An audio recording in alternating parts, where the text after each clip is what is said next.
City news కి స్వాగతం।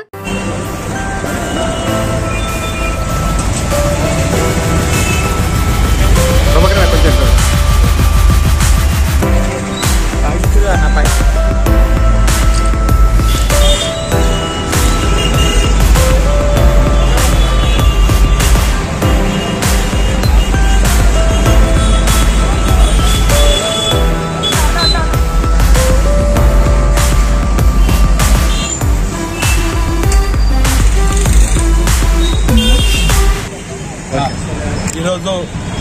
భారతదేశ గర్వించదగ్గ బిడ్డ స్వామి వివేకానంద గారి 161వ జయంతిని పురస్కరించుకొని ప్రపంచవ్యాప్తంగా వారి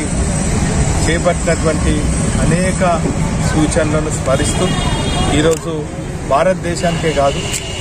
యావత్ ప్రపంచానికి యువతకు మేలుకొల్పే విధంగా వారి అనేక ప్రసంగాలను ఇప్పుడు మననం చేస్తున్నటువంటి శుభ సందర్భంలో చారిత్రక నగరంలో కూడా 2010 సంవత్సరంలో రాయబారపు వెంకటేశ్వర గారు ఈ విగ్రహదాత ఈ విగ్రహాన్ని నెలకొల్పడం జరిగింది। ఆనాటి నుండి నేటి వరకు స్థానికంగా ఉన్నటువంటి అనేక మంది యువతకు స్ఫూర్తిదాయకమైనటువంటి వివేకానంద గారి రచనలను ప్రసంగాలు అనునిత్యం ఇక్కడ విశ్వవ్యాప్తి చెందే విధంగా అనేక కార్యక్రమాలు వారు చూపెట్టినటువంటి మార్గంలో నడిచే విధంగా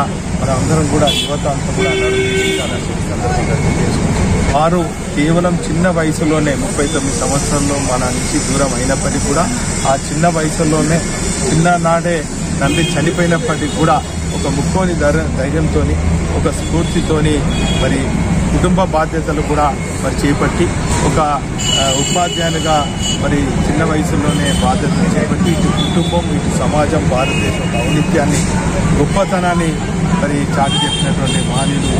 వివేకానంద గారు వారు ఇంకా కేవలం ఈ 100 సంవత్సరాలు కాదు రాబోయే 1000 సంవత్సరాల వరకు కూడా ఈ యువత ఈ దేశం ఈ ప్రపంచం గుర్తుండే విధంగా వారి కార్యక్రమాలు చేపట్టడం జరిగింది।